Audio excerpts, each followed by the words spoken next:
provisions of Assembly Bill 361, which suspends certain requirements of the Brown Act. This meeting is being live-streamed on the CCTA website. The chair will call upon members, staff, and other speakers by name. Please speak clearly and state your name before giving comments or remarks. Persons participating via Zoom with their cameras enabled are reminded that their activities are visible to viewers. Members participating by Zoom wishing to speak should physically raise their hand and unmute their mic when called upon. Members should mute their mics when done speaking.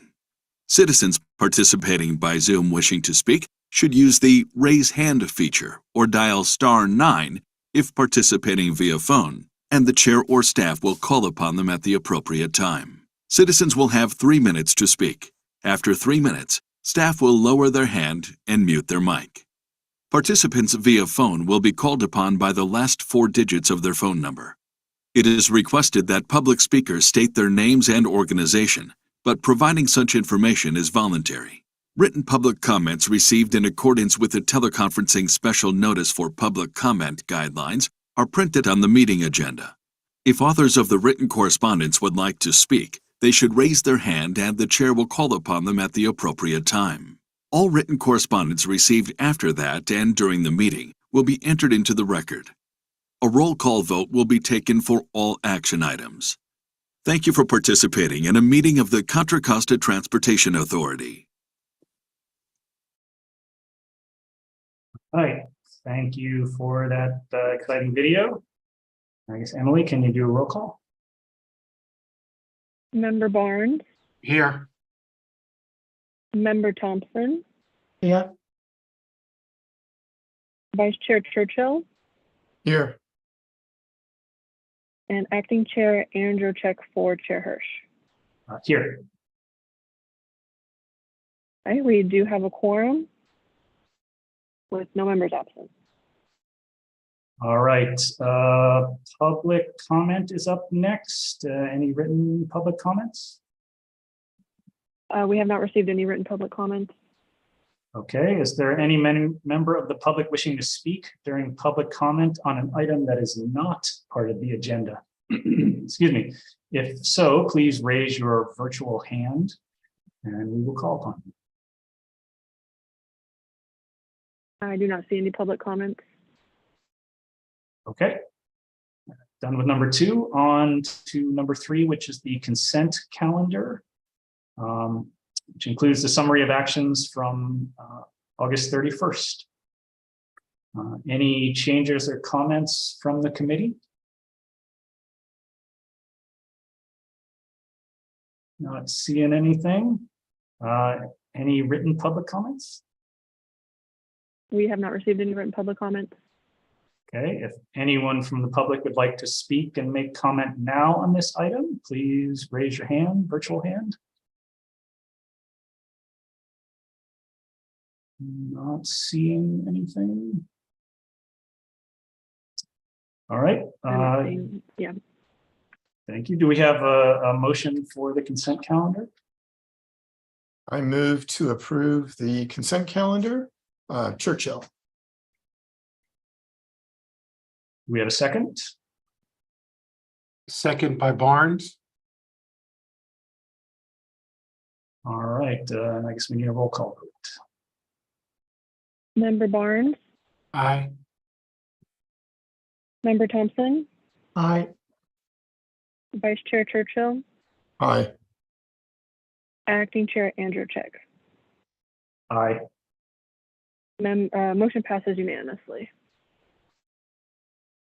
All right, thank you, everyone. Now we'll move on to regular agenda items. There's 3 items. First is an informational item, which will be introduced by Ying Smith from CCTA staff to discuss options in the State Transit Assistance Population-Based Fund Distribution for fiscal year 24-25.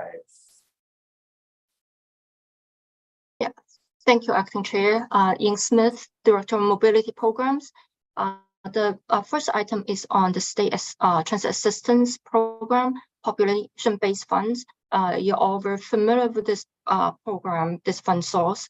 We have a CCTA Authority Board resolution which is attached to your package, is Resolution 1921G, and that determines the distribution formula to the bus as well as BART or the operators that serve Contra Costa County. The distribution formula will expire after this fiscal year. We would like to take a look at it early on. Our board will need to take another action to approve the future distribution formula. And I know we're early, but since this committee doesn't meet often, we would like to open up for your input. So your next meeting will be March next year, your next regular meeting. So we hope to be a little bit ahead of the game to come to hear your input and come to some consensus. So in next March, when we bring the item, a formula back for your consideration, hopefully you will get some discussions out of the way. With that, I'm happy to open up for your questions or comments. Again, this is not an action item, and it's more would like to hear from your input on the distribution formula.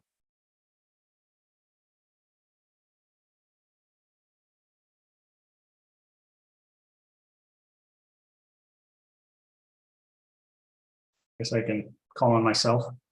Not seeing any other hands. So thanks, Ying, for bringing us up early enough so we can sort of discuss it. I had to remind myself how we got to where we were with the sort of percentage-based formula. And, you know, from my memory, it looks like we kind of looked at how the money had been given out under the Lifeline program, basically, and sort of took an average of how it was distributed and picked that. I don't think at this point that AC Transit has an issue with the distribution formula we've been using. And, you know, it would be fine if we essentially were just continued to using that distribution formula. I know one thing that's really nice is being able to actually, you know, sort of stably predict what we're going to get, not just like for the next year, but for, you know, for a few years going out. So to the extent that we can, you know, pick a formula and sort of enshrine that, or at least agree on it for a few years, that's always a plus in our book. Go ahead, Bill. Thank you, Chris. So I guess similarly, County Connection is fine with the formula, but I did want to make sure that I'm open to hearing if any others are concerned about the formula structure that we currently have. And then based on whatever that, if there are concerns, outside of concerns, I guess I also concur with you, Chris, that it's good to have a multi-year plan, something that I can keep in the budget and know where we're at roughly. So that's, I guess mine is really more of a question. I like the long-term approach, but I'm also open to hearing from others if there are any issues that we really should put on the table and consider. That's it for me so far. Rob, go ahead. I don't have anything new to add. I just kind of agree with both of you. Initially, I had heard mention of perhaps going to a single year program, but I think I'm much more in favor of having the steadiness and not the knowledge of knowing we're going to get the same formula over multi-years. So I'm definitely in favor of trying to come up with something that's over 3 or 4 years ago. Thanks, Rob. Rashidi? I concur at this point. I think the understanding where we're going to be at for the next few years is going to be beneficial for us with everything else that's going on around us with regards to fiscal shortfalls. So if there's one constant that we can look at or look forward to, it would be beneficial. Thank you. I guess that's all of us on the committee. I don't know if, is there, you know, other than that, is there anything else you're looking for, you? No, I think it's good to hear from all of you. I think it's good we have this opportunity to talk in a public forum and have that on the record. I just want to add one more thing is the formula set up. There are a lot of rules. I'm actually still learning that. I have my Peter Engel was helping me. There's actually not that much wiggle room, but the current formula does meet all the requirements from MPC, and it also reflects the consensus among all of you. I guess I don't know if we have anyone from BART. BART has a small take on the STA population-based formula. Oh, perfect timing. We have someone from BART, and I don't know if Chris would like to open that up. So I just want to finish up. Our current formula does reflect the consensus as well as meet all the requirements, all the coming from MTC. So they're granted some room for changes, but not too much, even if we wish to. But I'm going to pause there because we do have. Yeah, I think we saw Jimana sort of join us. She fell out and is coming back in again.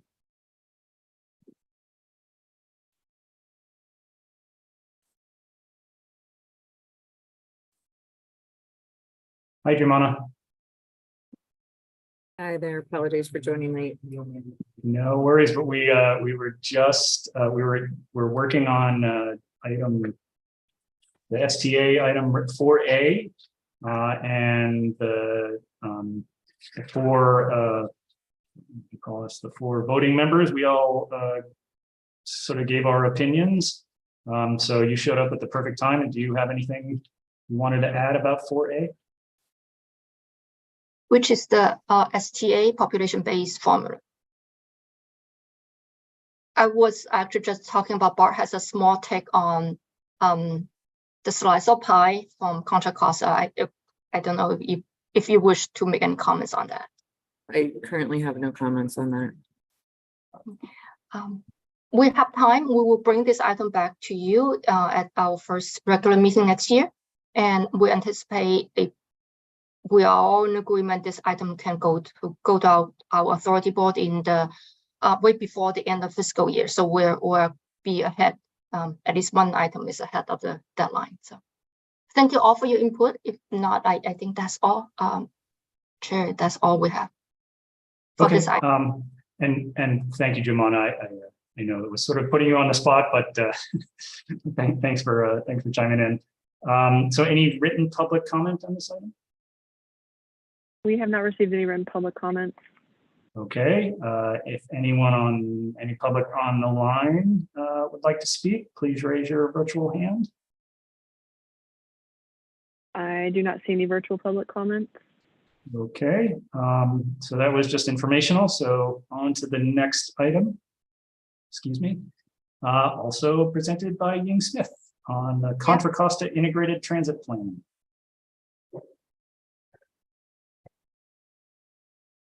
Acting Chair, I think the next item is the Travel Demand Management Program, TDM 2.0. Whoops, sorry, my eyes ran down the page too quickly. Yes, item 4B, Travel Demand Management Program. Thank you. So I want to recognize today in the audience, many of the staff from the Travel Demand Management Program, TDM program, the implementing agencies, as well as the staff from the RTPCs. I just want to recognize they're here because they're the ones implementing the current program. And the reason among all the transit agencies, you probably don't necessarily deal with the TDM too much so far, but the reason why I want to bring it to you is some of the funding and programs are relevant to what you do. In both our Measure J Program 17, which is a Community Alternatives Program, as well as TFCA, a Transportation Fund for Clean Air. So we'd like to check in with you. CCTA staff is considering some changes to this TDM program. We call it TDM 2.0. And the reason why is this program has been well run, and we haven't had the opportunity to look into any changes for several years. And just like any programs, it's always time to check in from time to time. Not to mention that we have many changes in the bigger travel market. The pandemic and after the pandemic, the work from home and all the travel pattern changes. Actually, I'll go into that a bit in the integrated transit plan item. And this program, we do want it to reflect the current practice and to support the current travel pattern. So that's one of the reasons. And there are many other reasons. We were advised to keep our programs more transparent, make it more accessible to the public and to other agencies. And the third one will be the consideration of equity. That is becoming more front and center, become more important to all things we do. So the staff report provides quite a bit of background on how this program came about, what we're doing today, the funding sources, as well as some of the ideas that CCTA staff has in revamping this program, the TDM 2.0. Our idea is to do a strategic plan. And so we put in some of the ideas in the staff report for everyone's input. Granted, today we want to hear from the BTCC because this is the first public meeting that will talk about TDM 2.0. There will be additional conversations we will have with other agencies, but because half the time in workout, you're the first committee that we openly discuss some of the ideas. I want to hear your input. That's all. I don't need to go through the entire staff report, but I'm happy to answer your questions as well as hear your input on this entire TDM program.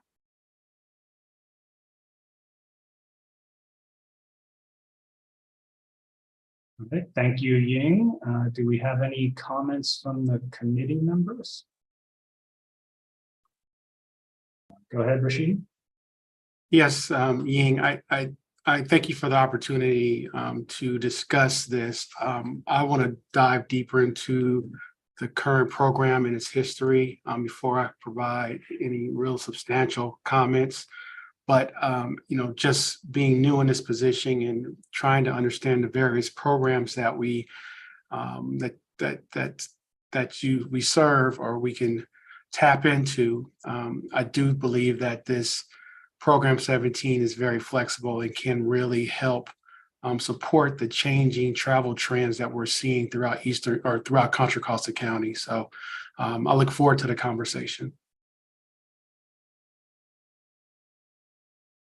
All right. Thank you, Rashidi. Jumana? Yeah, so looking through the packet, it looks like there's some programs within the current TDM plan, providing free or reduced cost transit passes to specific populations. And with all the regional coordination currently going on, I would love to encourage you to look at kind of how to expand support and possibly subsidize or transit passes and to coordinate with the fare coordination and integration work on possibly expanding or providing some kind of support for expanding Bay Pass throughout Contra Costa as you're looking into this. I think that's probably one of the most useful things for people in the Bay Area to get onto transit is to have a pass that works on every single operator. So I think if you could put identify some funding that could really focus on that and on getting information out about that, just coordinate with that team, and really looking at all like the other various regional coordination items and how the your TDM program can support that. Thank you. Great, thanks, Jumana. I guess for my part, I'm not going to raise my hand. I definitely agree with Jumana about looking continue to look at the, the transit pass programs and funding those. And there is certainly a lot going on in the Clipper transit world, transit pass world. So, to the extent that those programs are changing and might be more useful, that's even better. There's a lot of things that it looks like can or are funded under this program that, like you said, aren't really necessarily transit agency functions, but and it sort of seems like some of them are probably more important now and some of them may be less important with the changing in travel patterns due to the pandemic. But certainly in any case, that just making sure that whatever is funded is done in a coordinated fashion with the transit agency. So, not that duplication of travel abilities between transit agency or someone else is a bad thing, but coordination to the extent that people can more easily use multiple modes, or that those things are all done in a way that makes sense. That would be, I guess, my only comment for the program. I had one more comment on it, because I see there's like bike to work day and various other kind of event or kind of promotion type activities, and now we have a transit month. Like we just finished it, but maybe that could be added in there. I think it's relatively new. Yeah. September is transit month, so next September. All right, Bill. Ramona, thank you for the transit month. I wasn't even thinking that. It's a great thing to add moving forward. And Ying, I think similar to both Chris and Jamana, the one thing that's interesting is the East Bay, we tend to be forward thinking when it comes to fares. We've been doing things well ahead of the region, I think, as a general rule.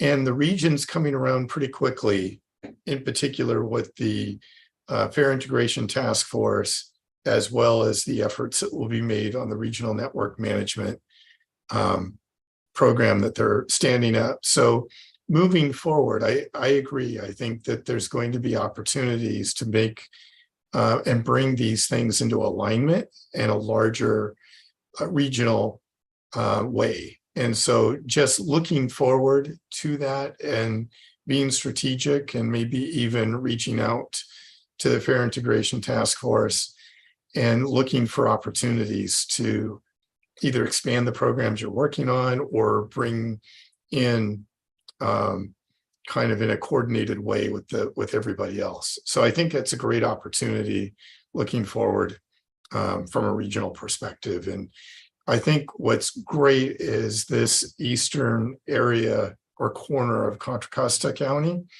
tends to have set the standard for the region as a whole in many ways. So it's a good thing. Thank you. Thank you for your comments. I want to just follow up on one. I hear from both sides, and as we start the strategic plan, I will ask all of you after today, the committee members and our guests, to really have come up with, that's my call, ask you to have really concrete ideas. I like the principle, like better coordination, really bring the TDM program closer with the transit agencies. I will be soon asking for some concrete ideas how we do it. I really love to see it. What the whole team want to see, something more tangible, more effective. So we'll be asking for the really concrete actions. Thank you. All right, and Rachidi. Yeah, I don't know if it's for Ying or just staff as a general. The programs that Program 17 have funded in the past, it'll be interesting to me to see what the results were based off of that amount of funding, so that we can have some level of baseline to see, okay, hey, we funded X and this is what the result was, whether it's good or bad, but at least we have a better understanding of what we funded and what the results were for those various programs.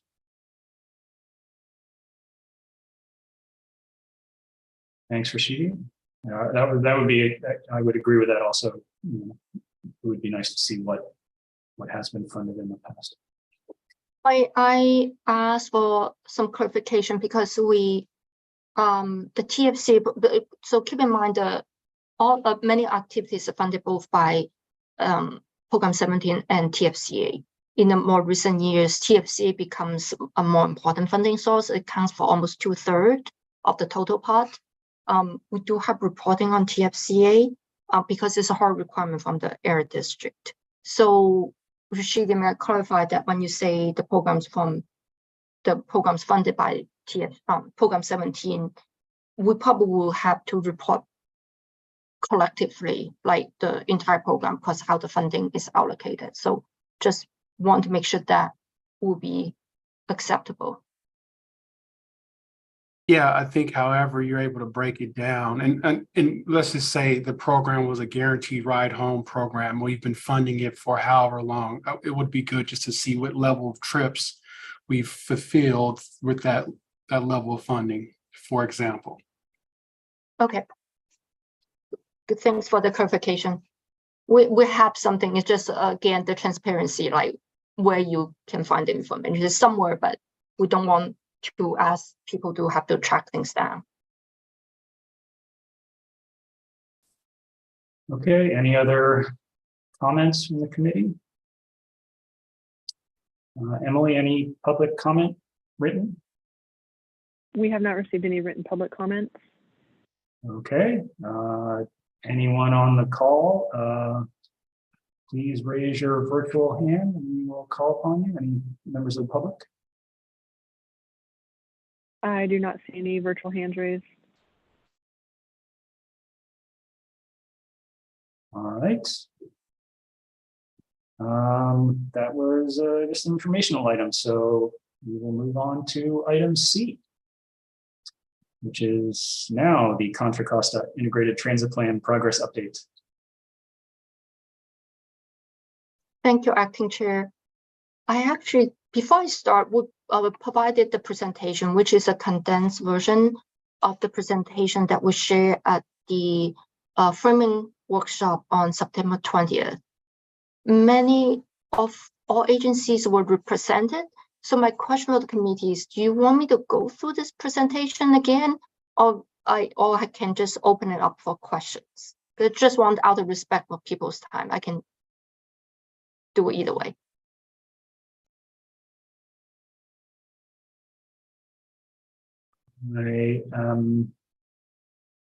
Anybody have any opinions? Rashid? The Cliff Notes version probably would be best. Yeah, that sounds good. Just a summary. Okay, I'm going to share screen. I promise I won't run every single slide.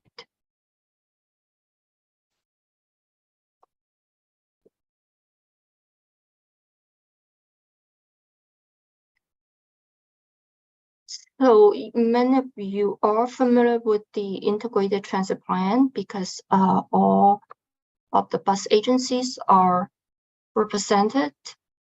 I just need to get to a slideshow here. And this is the first task, market assessment. And our consultant looked at the travel pattern, transit service level, as well as coverage, as well as a summary from the behavior studies that CCA did before. And I think I want to pause the word right at the fall, the task one market assessment, right at that one of reviewing the information with you.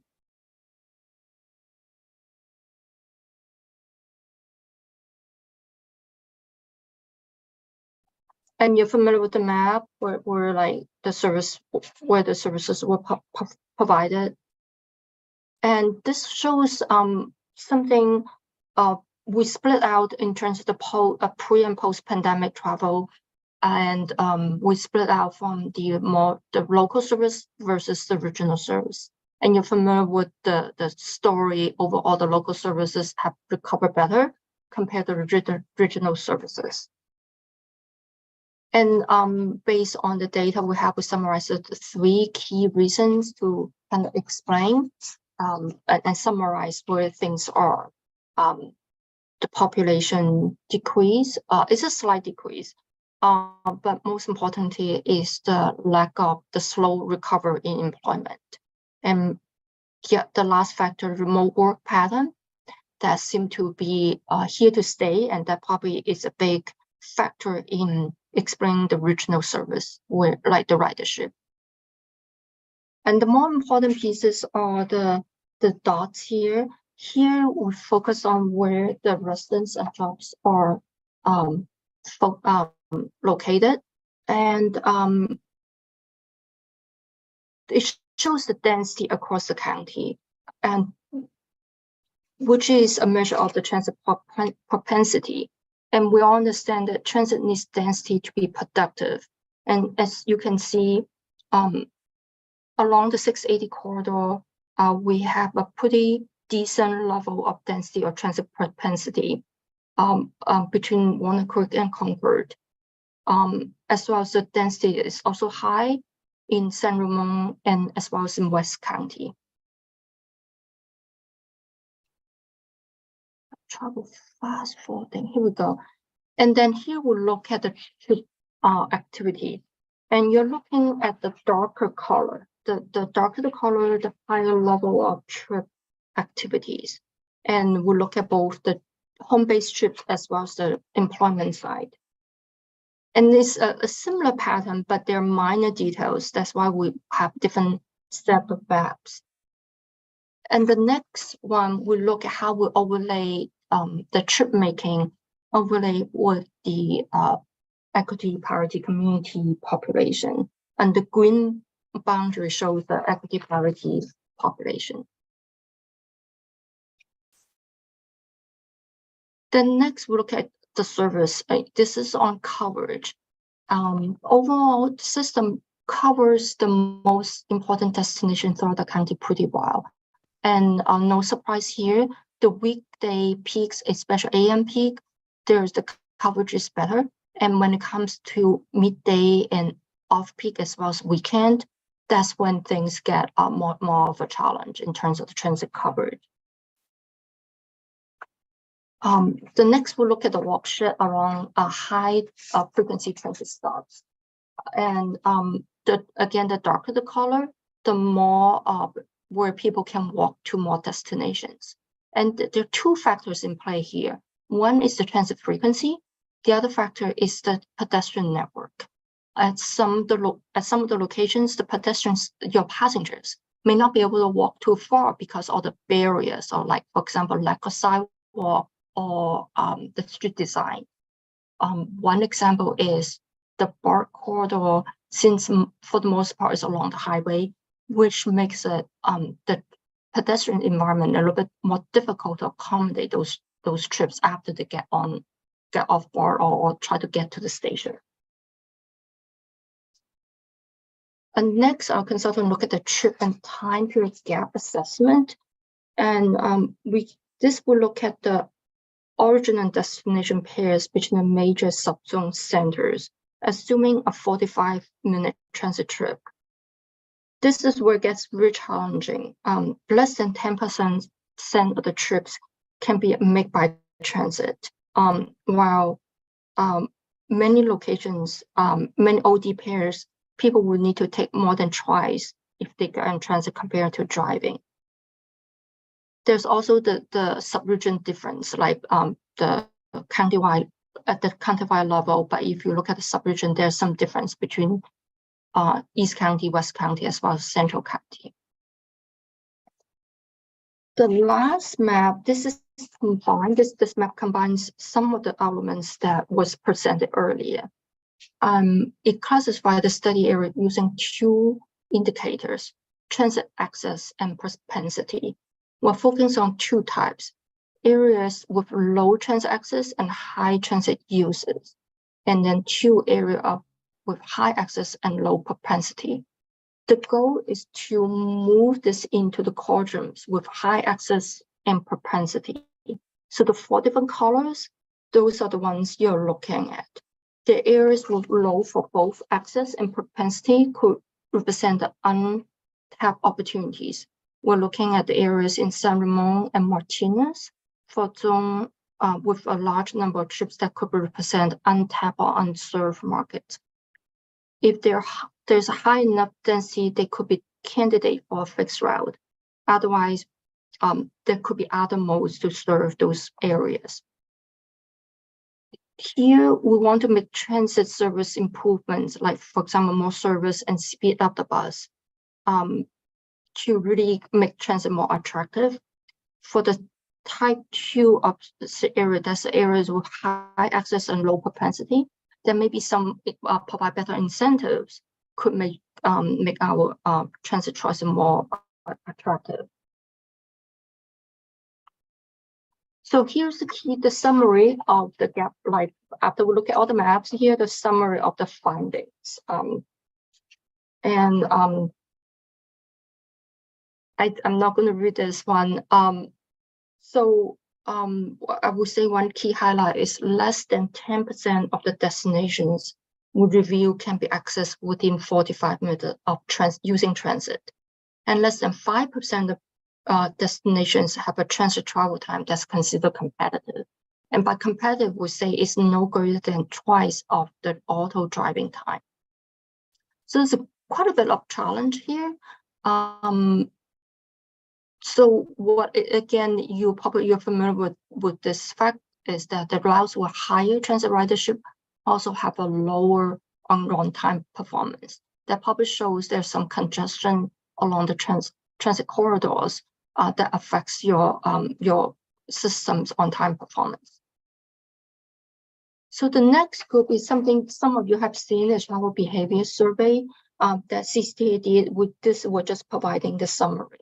And we're trying to look into the why, like why people take transit and what factors can make them be more open to trying transit. The first summary is the frequent bus riders, so the profile. Those they tend to live in West County, and they tend to be younger. Women and people of color tend to be lower income, and they're likely to be renters. The next thing we want to look at why residents, what it takes for them to take transit. And we think there's still, even though this is a very challenging environment, we think there's still a big opportunity to increase transit ridership throughout the county. Among we work on those factors, people who are already riding and people who are not. Here we go. The things we want to focus on: frequency, location, and speed. Right? Those are the things more universal among the non-riders and the infrequent riders, of course, as well as our frequent riders. And among our frequent riders, they're probably more sensitive to price. So what you just talked about in the other item, the transit fare incentive, that could be more important for our frequent riders. Safety at the bus stops and stations, that's another factor more important for the non-riders.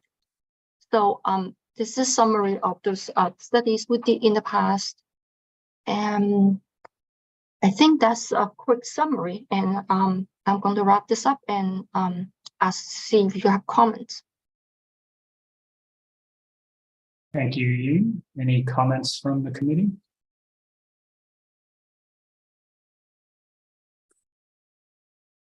No, not seeing any. I will say, oh, go ahead, Jumana. Yeah, I think this is going to also be a comment around how does this coordinate with all the other regional coordination items. And for this specifically, we have the Transit 2050 plus work happening. And then there's now also discussion of maybe a nearer term coordination plan, and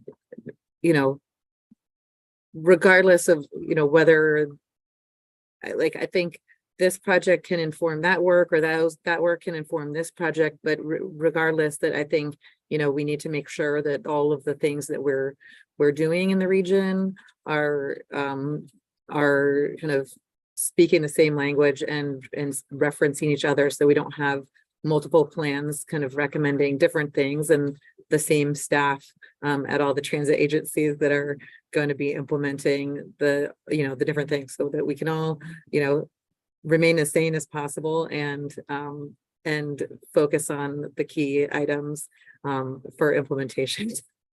Thanks. Thank you, Jamona. Anyone? I thought I saw a hand, but then it disappeared. Yeah. So. Chris, I'm sorry, I lowered it.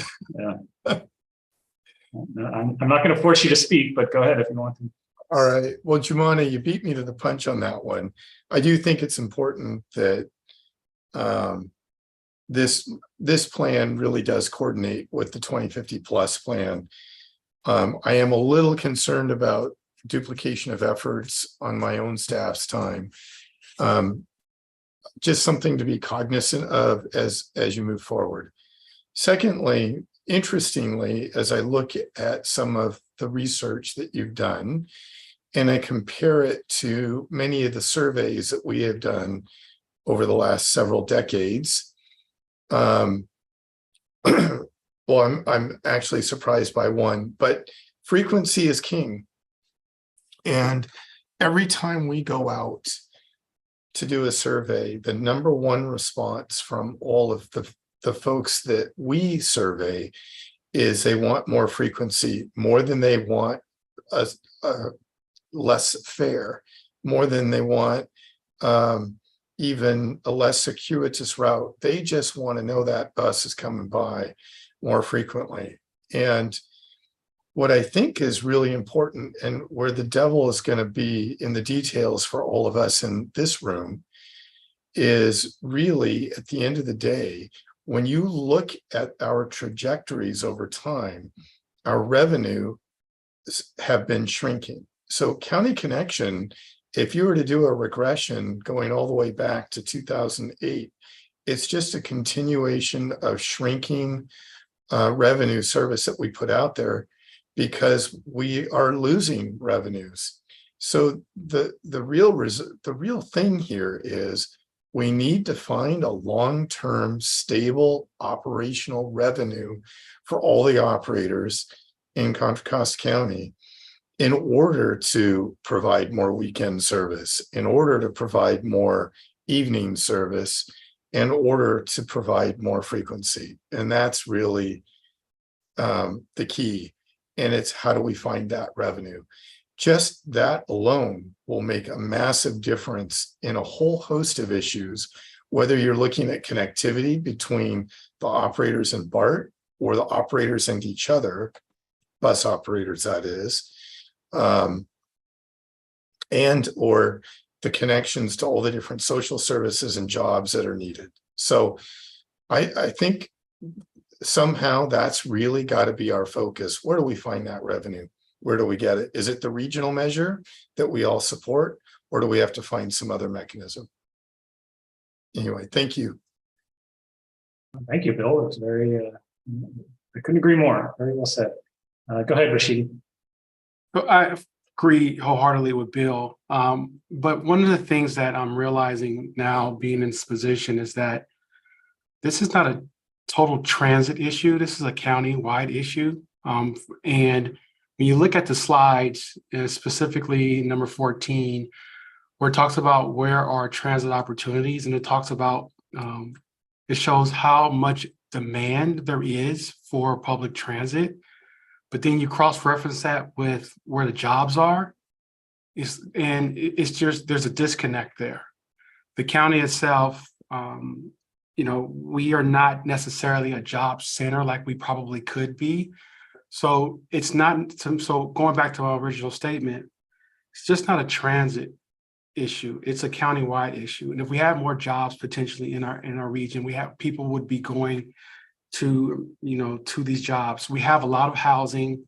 It's just, I know I'm stumbling around, but it's more of it's going to take a lot more than just these 4 operators for us to be able to solve this problem with regards to congestion, homelessness, mental health, all those things. It's not just a transit issue.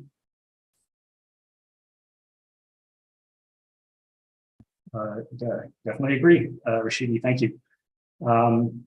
Anyone? Oh, Jumana? Yeah, building on that point that Rashidi just brought up, one of my colleagues here recently kind of pointed out that for I can't remember the exact number, but that it only really makes sense to provide transit service with certain densities, and you did bring that up, Yang, but it might be I think it might be useful to kind of link that into whatever, because my understanding is this integrated transit plan kind of feeds into the countywide plan, and that really looking at how zoning and density is kind of figured out throughout the county, that it should reflect easier ways to providing transit. So what are the easier forms of density to provide transit, like good transit for, and that should really that should be kind of the direction that the whole countywide plan takes, so that as development kind of builds and there is density, that it's done in a way that the operators can more easily provide high frequency transit, not just coverage. And I know we all get frustrated by, and I, before I worked at BART, I've done like short range transit plans and all, and figuring out the coverage, versus like high frequency lines, that really we want to be putting as much possible frequency out there in the places that people really want it, but also we need to make sure that people can get to those high frequency lines. So how that density can really be built up over time. Thanks. Thank you, Jumana. Acting Chair, may I comment on the comments? Sure. Yeah, thank you. I think all of you, thank you for speaking up. I think you have really good points. The way the ITP is set up, it's not a COA. I keep saying that it's not comprehensive operations analysis. Not only we don't go into that level of details route by route, but also we want to look at the more system level, but we want to go beyond transit. Many of you make a really good point. One time I said something to an advocate that if you really want transit to get better, the transit agencies will be the last place people you talk to the cities first. It's the land use, it's the street, the design, and the policy level, how we prioritize or not prioritize transit. So in our framing workshop on September 20th, we invited city staff and county staff, because as Rashidi mentioned, it's more than transit. To really make our transit system effective and productive and serve people, we need the other side, many other things to come into play. Granted, as we transportation agencies, there's limited what we can do. Jumana, you make a good point how we connect this with the countywide transportation plan, but that is still a transportation plan. The cities make land use decisions. So we do have a chapter that is called institutional and policy change. That's where our consultant will go into a more free thinking zone to challenge the reality. I have something go beyond transit and transportation, and at least lay out in a logical way that what other changes have to happen for transit to be successful. Policy, land use, and funding, right? Bill, you have a really good point. I wish frequency is not the most important factor, because that's the most expensive improvement. most expensive item in that store. I wish people like the less expensive item and say, yeah, if you give me the less expensive item, I'll take transit. Unfortunately, the frequency increase is the very, very expensive merchandise in that transit store. But really good points, and I just appreciate all agencies' engagement in this process. We want this plan to make a difference, but we know we cannot do it alone. And by the way, you're all welcome to come to our board workshop on October 20th. The invitation been sent out, and we would love to have you participate in the discussion with our board. Okay, thank you, Ying. Any other comments? I guess we can move on to written public comment. We have not received any written public comments. Okay, and then public comment from members of the public online with us. Raise your hand and we'll call on you. I do not see any virtual public comments. Okay, I guess that concludes that also informational item. So that's it for the regular agenda. Next, we have correspondence and communications. Any committee members with anything they would like to report?